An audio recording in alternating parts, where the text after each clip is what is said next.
Hi and welcome to the video. I have been in Costa Rica for almost 3 weeks now, photographing birds and other wildlife, but also some landscapes. And in this video I want to give you an overview of which equipment I took with me and which of the equipment I used for what purposes and how often. So as you can see, I have here some cameras and lenses. This is what I will start first with. Then I will move over to some more like electronic things like storage media, backup, charging of cameras and other equipment, because of course with the traveling like this you're always a bit limited in weight. And then finally all the other things like tripods, flash, diffuser, lens protection, and of course the backpacks. And then I will also mention how I usually do this with flying, how I distribute all my things between the carry-on luggage and the checked luggage. So I hope you enjoyed this more tech-related video. I already did, I think, 4 or 5 nature videos here from Costa Rica. They will come in the channel in a few weeks, so just subscribe to the channel, activate the notifications, but let's start with the tech.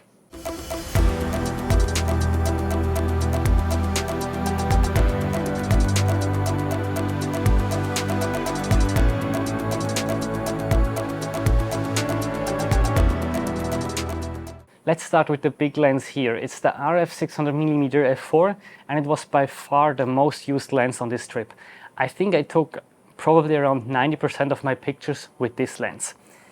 Before I went to this trip, I was not 100% sure if a 600mm f4 or 400mm 2.8 would be the ideal choice.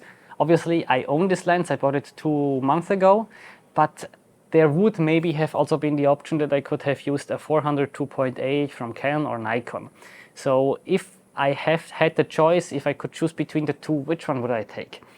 In retrospect, I think it's still not an easy decision, but I think I would still go with the 600mm f4. I was quite often still happy to have a bit more reach than just 400mm. But there were definitely also some situations where 600mm was definitely too much. So not an easy choice, but I think you can't really go wrong with either of the two. What I was definitely very happy about this new RF 600mm lens, again I'm coming from an EF 600mm f4 of the 2nd generation, is the weight and the much better image stabilization. So I used my tripod only once, and this was when I was filming my viewfinder with an external monitor and a GoPro attached.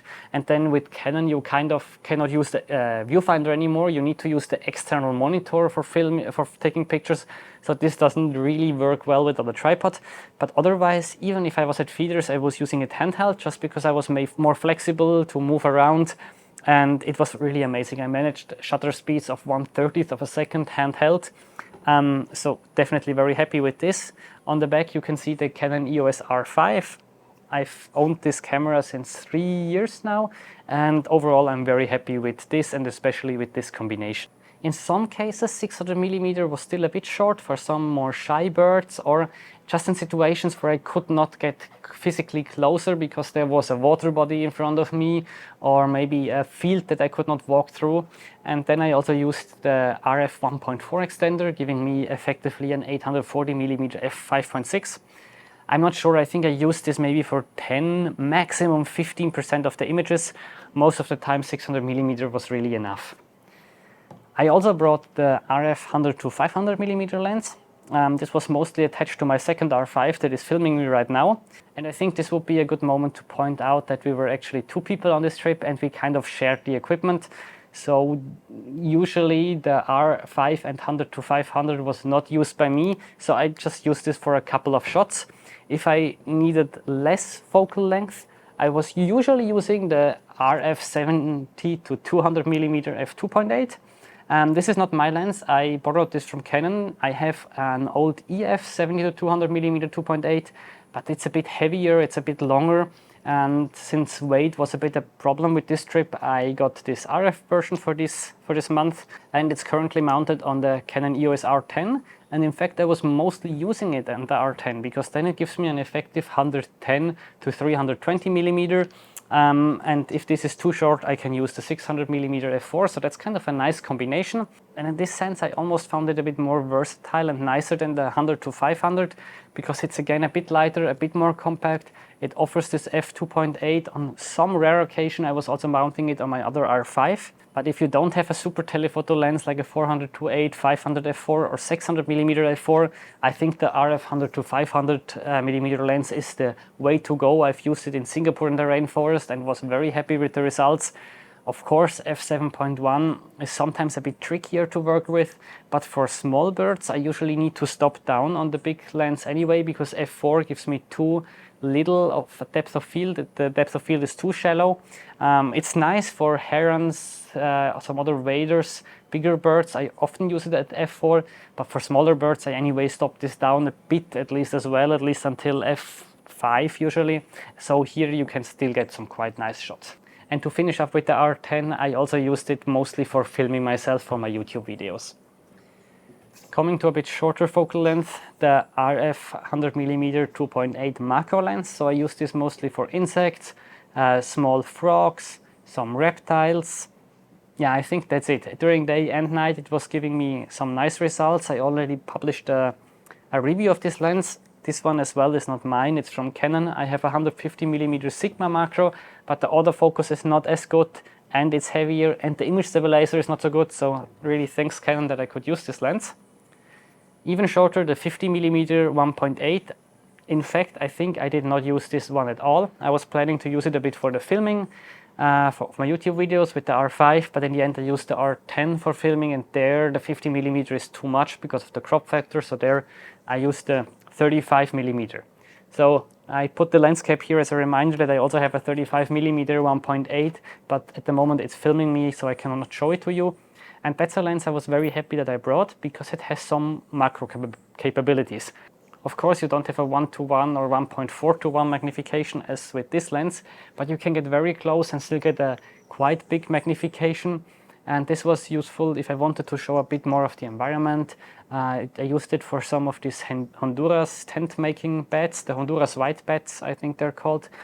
Also for some spiders, and then for the coatis that came quite close, and I could take some really nice pictures because with f1.8 or even if you stop down to f2, f2.2, you get still a very nice blurry background, but you see more of the environment. So I really like this kind of lens. And finally, the RF 14 to 35, I use this for some landscape shots of some rivers and waterfalls. So that was it about cameras and lenses. Let's move to like storage and charging. Maybe a bit more boring topic, but very important, because if you lose your images during the trip, yeah, I think your mood will go down for sure.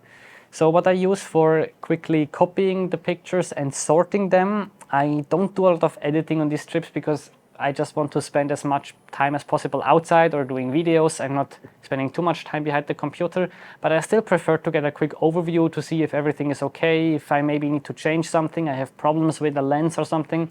So for this I use my MacBook Pro. It's a M1 Pro that I bought used this year. I'm very happy with it. I will probably do a review soonish. So I use this for copying, and I copy usually on SSDs. So I have this SanDisk Extreme, I think they called Extreme Portable or something. I have one 2 terabyte as a backup and two 4 terabyte for photo and video. And I can only manage to put the pictures on these if I sort from time to time, because it's not enough capacity.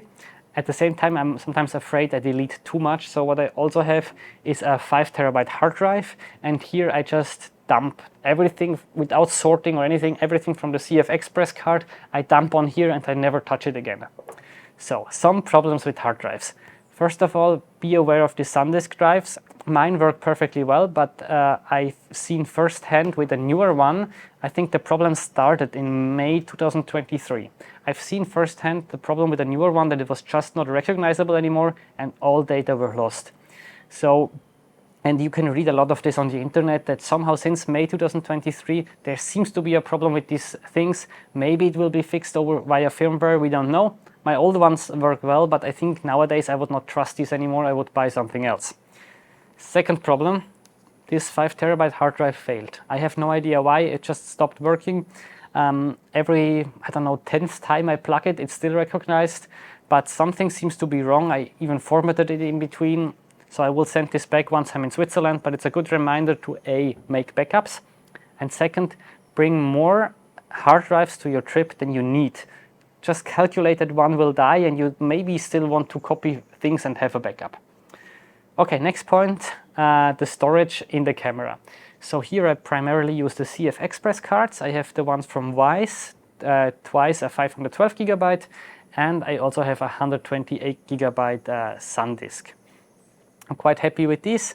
I also use SD cards as an overflow in the R5 and for the R10 because the R10 only, it only takes SD cards.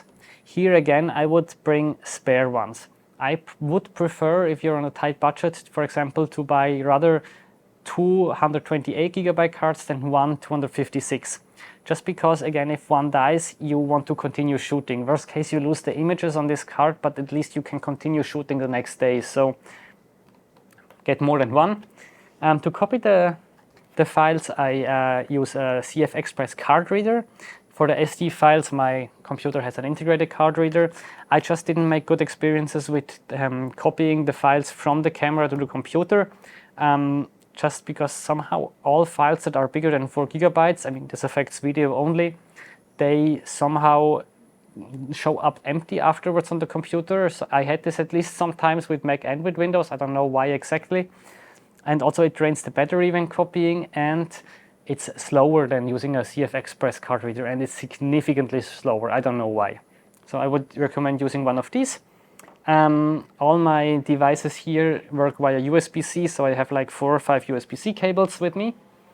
Obviously, the cameras need quite some power, especially with the filming. So I have 5 of these LPE6N or LPE6NH batteries from Canon for my R5s. And I prefer to use the original Canon batteries. I know they're more expensive, but I've just made better experiences with the third-party manufacturer batteries. I had 2 different brands.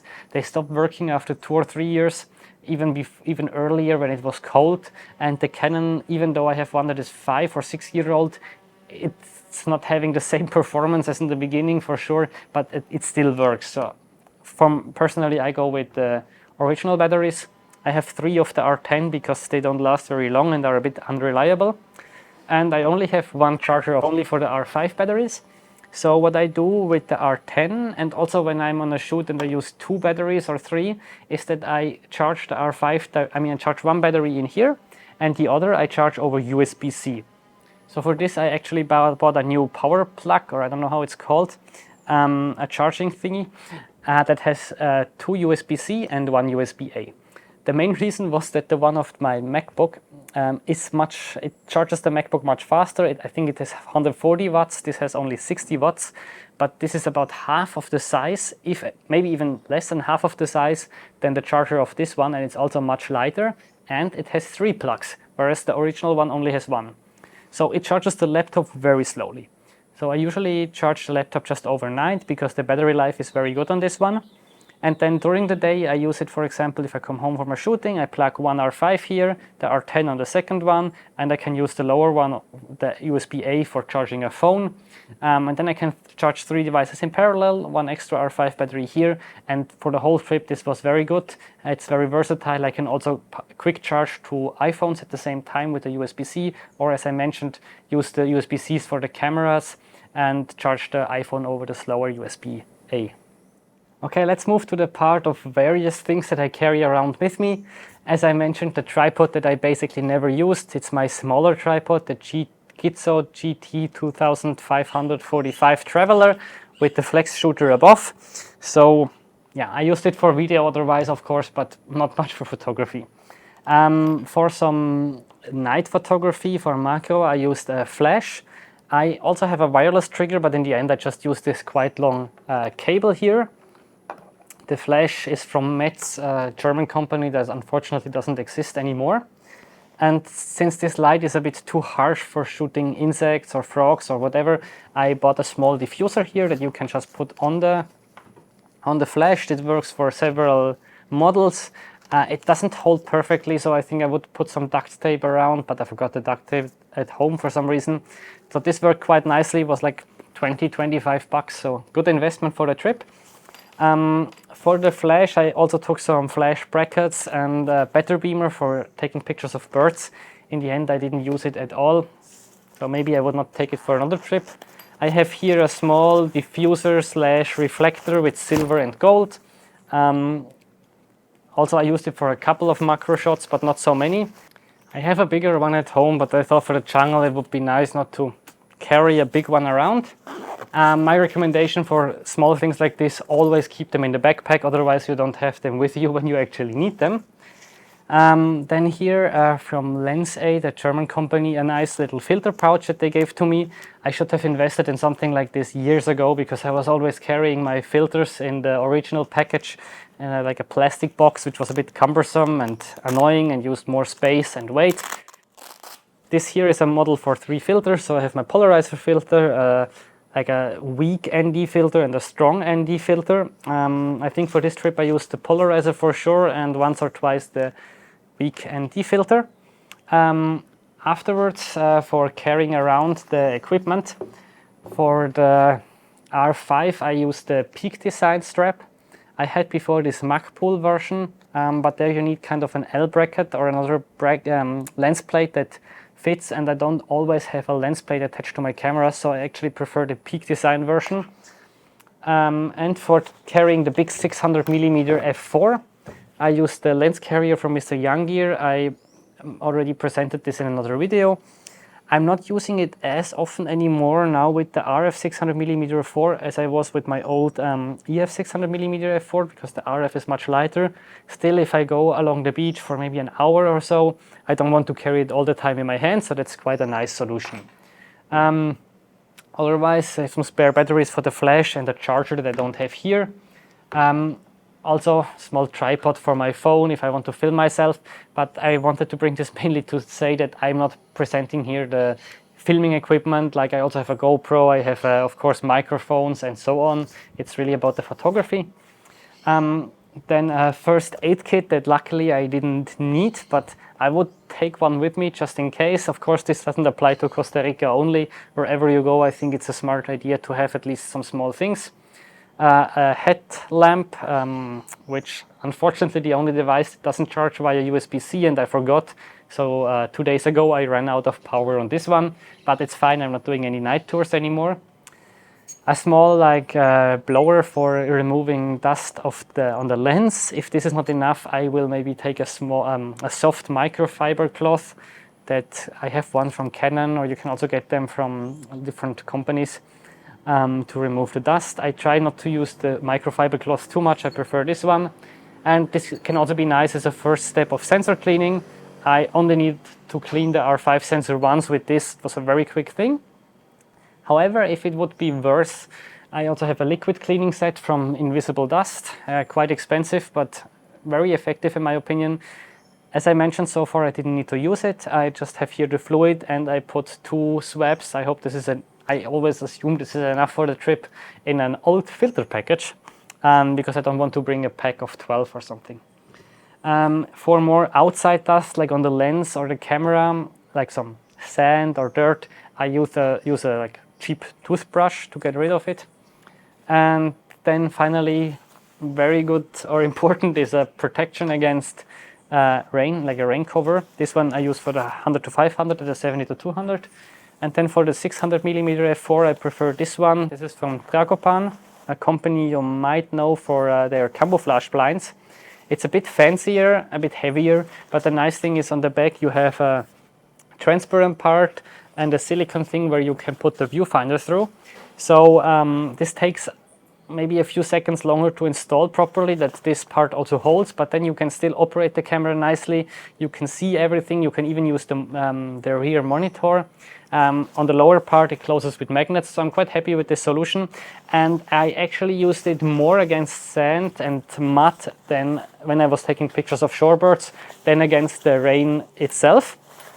And I think that's all of the important things I wanted to show you for the photography. So now the good question, how do I transport this? Well, as I mentioned, we are 2 people, so it's a bit easier to distribute the stuff. So basically I have 2 backpacks. I have the f-stop Tilopa that is inside right now, and the f-stop Aina, which is a bit smaller. For both of them, I removed the metal frame inside, just that they fit a bit easier in the overhead compartment. And then in these backpacks goes the really important stuff. So first of all, batteries you obviously need to carry with you. You're not allowed to check them in, the spare batteries. So they all go in here. And then all my lenses I put in the two backpacks. So for the 600, obviously this only fits in my Tilopa, it doesn't fit in here. So I think in the 600 and the Tilopa I had the 600 millimeter and R5 and I think one more lens or maybe two more small lenses, and here all the rest. Officially I'm allowed to carry 8 kilo hand luggage, and I had it in a past once or twice that they actually weighed it. So to reduce the weight a bit, I removed the batteries from here and took them in my small bag that I have, my shoulder bag for the laptop, because usually they don't weigh this, and at least the airline I'm flying with, they don't have a restriction on the shoulder bag. It just needs to fit some sizes, but there is no weight restriction. The same goes for a small purse that you might have. So this should be okay. And then here I just have the lenses and cameras. It was, to be fair, slightly above. I think this was at 8.2 kilos, the other one maybe at 8.8 or something, so not terrible. And there's some small things like extenders, the RF50, RF35, that I could easily put in the pocket of a jacket. So if they really are a bit annoying and control and insist that it needs to be at 8 sharp kilos, you can always take this in the pocket. So I always check that if I fly, I have a jacket or trousers that have deep pockets where I can put some extra stuff. That's just my little tip. And then the rest goes into the carry-on. In the past, I also put like my second camera in the carry-on. If I was flying alone and I was really a bit tight with weight, I would just make sure that you really wrap it well into the clothes. So that was it about the equipment I took with me. I linked some stuff down in the video description. Some of the links are affiliate links, meaning I would get a small provision if you buy them. Of course, you don't pay more, but it's a way to support my channel. And please subscribe to the channel if you want to see all the videos outside in nature that I took here in Costa Rica.